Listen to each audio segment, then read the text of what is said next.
Hello students, so this is lecture number 2 of center of mass. Yes, in the previous video we had discussed about what is center of mass.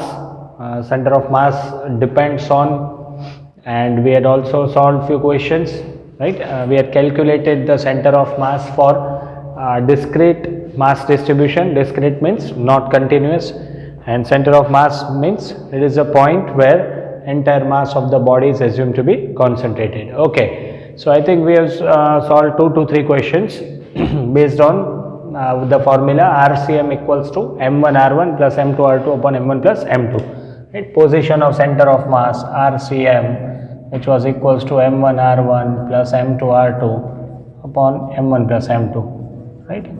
Okay, let us solve 1 or 2 more questions based on this formula, then we'll switch on to next topic. And as I said that in the previous video, first you will try the question and then I will be solving the question. See, I will be solving it. There is a parallelogram. Parallelogram is in XY plane, even though it does not look perfectly like a parallelogram, but that's okay. See, parallelogram, the length of the side is given as A. 4 masses are placed, M, 2M, 3M, 4M. The length of the side is A. You have to find the position of center of mass. Parallelogram is located in XY plane and 4 masses are placed, M, 2M, 3M, 4M. Okay, this angle is given as, adjacent side angle is given as 60 degree. So now you have to find the position of center of mass. First try by yourself, at least locate the positions of these particles, right? That means locate R1, R2, R3 and R4. After knowing this or after locating this, then you just have to substitute in this formula. That is very easy, right? So try to locate this. See,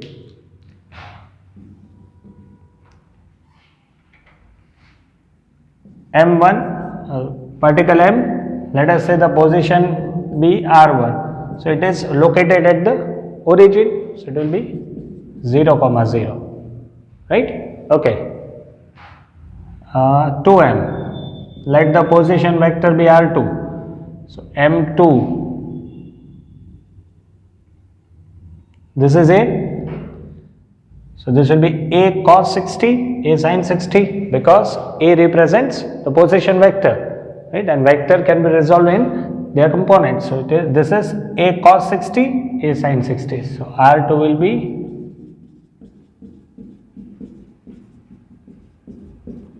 right. So this is A by 2 root 3 A by 2.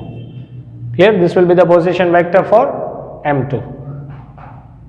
That is 2M. Now for 3M, let the position vector be R3, which is okay. So if this is 60, this will be also 60, corresponding angle, right? Okay. So 3M is over here. So this will be again A cos 60. So that will be A by 2. This is A by 2. But you have to locate the position from origin. So this is already A. So the x coordinate of 3M will be A plus A by 2. Clear? 3M is located over here. This makes an angle 60 degree. So again, using the resolution of vector, this will be A cos 60, this will be A sin 60, this will be A sin 60, right? So this portion is A cos 60, that is A by 2, and this one is A. So total will be A plus A by 2. So x coordinate will be A plus A by 2, comma, and y coordinate will be A sin 60. So that is root 3 A by 2. So finally R3 will be 3A by 2, comma, root 3A by 2. Okay. And the last one, 4M mass.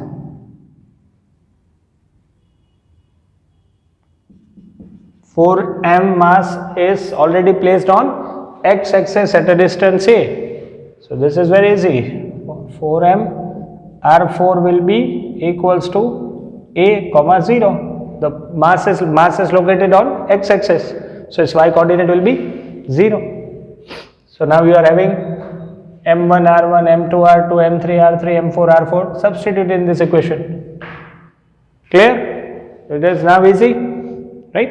Okay, use this formula M1 R1 plus M2 R2 plus M3 R3 plus M4 R4 because we are having 4 particles.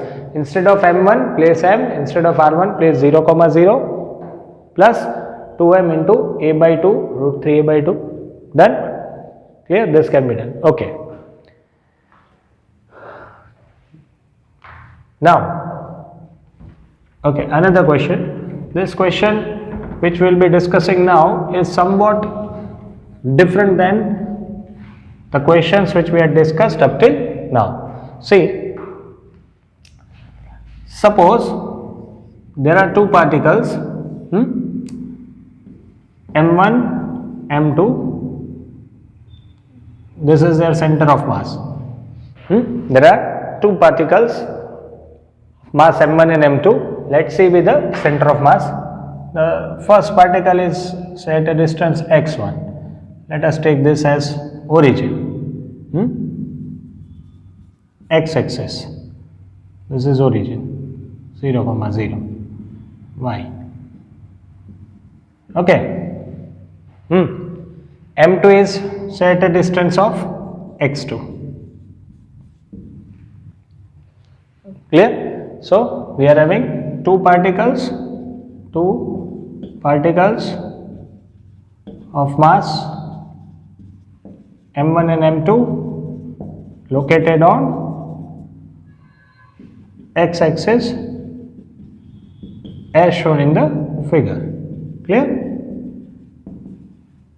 Okay. Now, suppose I am displacing M1 by a distance, say any distance, say d. If this is being displaced by an amount d, this is d, then of course the position of center of mass will change, because if the mass is displaced along this direction, then center of mass might shift in this direction, right? So the question is, how much should be M2, how much M2 should be displaced so as to keep the position of center of mass at the same position. That means you want the center of mass at this position, at this point. For that, what should be the displacement that has to be given to M2? This is what you are been told to find. That means, according to the question, now M1 is displaced by amount d towards the center of mass. So what should be the displacement of M2 to keep the center of mass at same position? This is the question. Clear? So we want the center of mass at the same position. So for that, how much you have to displace M2? Now, since you are displacing M1 towards the center of mass, then M2, let us say M2 is being displaced by any amount d dash towards the center of mass. So you have to find this d dash. See, these are two particles. Center of mass is over at this point. Now if you are displacing M1 this way, then center of mass will shift this way. So for this, M2 should be displaced in this direction. So center of mass will be again shifted back to normal position. Clear? So in short, you are being said to calculate this displacement d dash, which has to be given to M2. Okay. So initially if we are using this formula, RCM equals to M1 R1 plus M2 R2 upon M1 plus M2, then RCM it is at 0, 0, M1 r1, that means the initial position of m1, which is x1. Okay, since it is along minus x, negative x, we'll use minus x1 plus m2 x2 upon m1 plus m2. So this will be 0. So final will be m1 x1 equals to m2 x2. Let us say this as equation number 1. Now you have displaced m1 by an amount d. So now next position will be x1 minus d. Clear? Position of m1 from center of mass will be x1 minus d, and similarly here the position will be x2 minus d. Right? Okay. So again we'll use the same formula. RCM is equals to m1 into x1 minus d, because r1 is x1 minus d, and we are displacing it towards right. So let us take it as positive. Then this will be plus m2 into, it is x2 minus d, but that is towards left. Displacement is along negative x-axis, so we'll put a minus sign. x2 minus d upon m1 plus m2. Now the question says that the center of mass is to be at the same position. So again RCM will be 0, 0. So this will be m1 x1 minus d minus m2 x2 minus d, right, equals to 0. Solve this. m1 x1 minus m1 d equals to m2 x2 minus m2 d. But from equation number 1, m1 x1 is equals to m2 x2. So this get cancelled. This will be d dash. Sorry, d dash. D dash. So it is minus m1 d equals to minus m2 d dash. So finally d dash is equals to m1 d upon m2.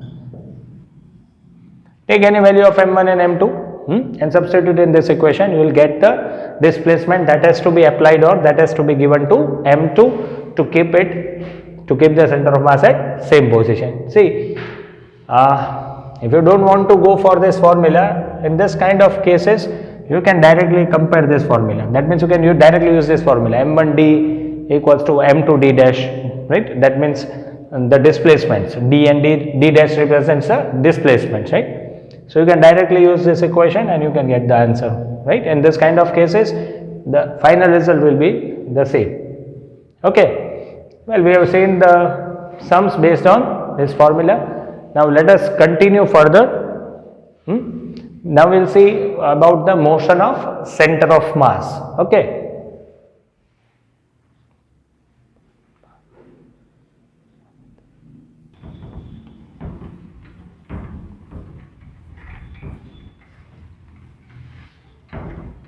Okay. Now, motion of center of mass. Simply it means that when the body is moving, right, with certain velocity, then the center of mass will also be moving. Actually, whenever we are writing that the velocity of the body is, that means we are mentioning the velocity of center of mass. This is what we have already discussed in the starting of the video, right, in the previous video. Okay. Now suppose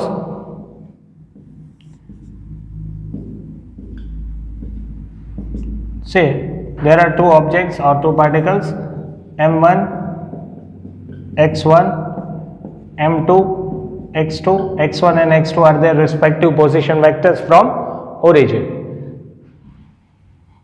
right? Suppose that the center of mass is over here, somewhere over here. So this will be position of center of mass, point P. Now let us say that this forms a system, and as a whole the system moves in x direction. If you want to consider them as particle and you want to consider them as independent motion, then there is no problem. That means suppose both are moving with velocity. Let the velocity of m1 be v1, m2 be v2. Both are moving with velocities v1 and v2 along x direction. So say this is say any time t1, right? After a short span of time delta t, m1 reaches here, m2 reaches here, right? So of course now the position of center of mass will be somewhere here. So the position of center of mass which was at this point, now the position of center of mass will be here.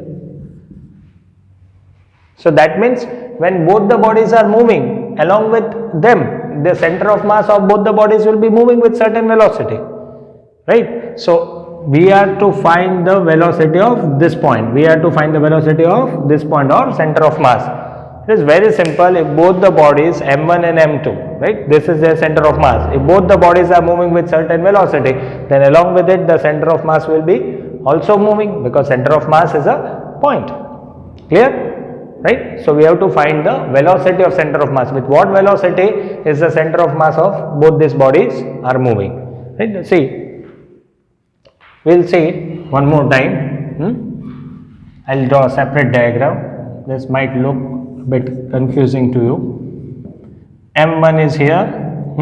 This is the initial position. M2. This is the initial position of M2. Both the particles are at a distance of say x1 and x2 from origin. Now both are moving with certain velocities. Okay, first of all, when m1 and m2, which are at a distance of say x1 and x2, then let xcm be the distance of center of mass. Xcm be distance of center of mass. Now see, as these two particles will be moving, they are in motion, x1 and x2 will be changing.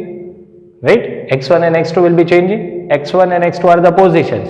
So there is some change in position along with time. It will take some time. So change in position by time will give you velocity. Right? Okay. So let us say this situation is at any time t1. Now at any time t2, m1 reaches here, m2 reaches here.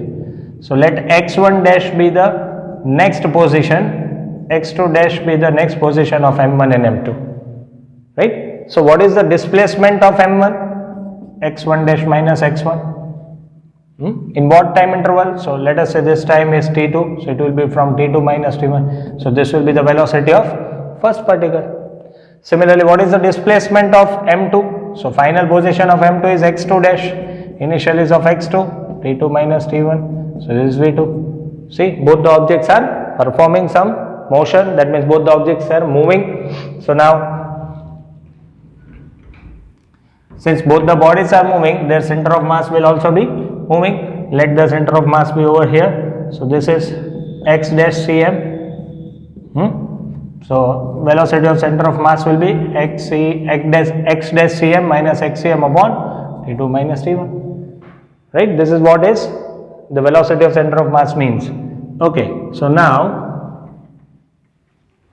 already we had seen about velocity. Velocity can be written as delta x by delta t for very short interval of time. Suppose if I am taking very short interval of time, let the motion be motion starts at any time t1 and after t1 plus dt time. So dt is very short time. So we can get v equals to dx by dt. That means we can obtain velocity by differentiating x. Okay, so our formula is very easy. Xcm is m1 x1, m2 x2 upon m1 plus m2. Let m1 plus m2 be the total mass, say m. So the equation becomes mxcm equals to m1 x1 plus m2 x2. Differentiate this, m dxcm by dt equals to m1 dx1 by dt plus m2 dx2 by dt. We had already seen that x1 and x2 both are changing their position with respect to time. So rate of change of position with respect to time is known as velocity. So this will be m vcm. Vcm represents velocity of center of mass is equals to m1 v1 plus m2 v2. So now VCM is equals to m1 v1 plus m2v2 upon m. But what is m? m1 plus m2. So this is how we will find the velocity of center of mass. We will find the velocity of center of mass. Okay, now if the velocities are not constant, velocities of both the bodies are changing, then they will possess acceleration. And if they will possess acceleration, center of mass will also be having some acceleration. So how to get the acceleration? Again differentiate this. One more thing, we can write this equation as momentum of center of mass P1 plus P2. Of course, we have taken two bodies. If we will take three bodies, it will be plus P3 plus P4, so on, because mv represents the momentum, right? Okay. So to get acceleration, we'll differentiate this equation. So it is m into dvcm by dt equals to m1 dv1 by dt plus m2. Now we are this is ACM, so ACM is equals to m1 a1, because dv1 by dt will be a1 plus m2 a2 upon capital M. This is acceleration of center of mass. If m is placed over here, so then it will be FCM equals to F1 plus F2. So force on center of mass is equals to the total force on both the bodies. This is how we will find the acceleration of center of mass, velocity of center of mass, and total force. Now see, further we will discuss about type of forces, that is internal force, external force, and we will note a very interesting point. We will come to a very important and interesting conclusion that internal force and external force, these are the two classifications of force, but for motion of center of mass only external force is responsible. There is no contribution of internal force for the motion of center of mass. This is what we are going to discuss in the next topic. It is a big topic, and then we will solve the questions based on how internal forces will not contribute to the motion of center of mass. But before starting with the topic, we will first solve the questions based on these two simple formulas, and then we will discuss about internal and external force. Clear? In the next video.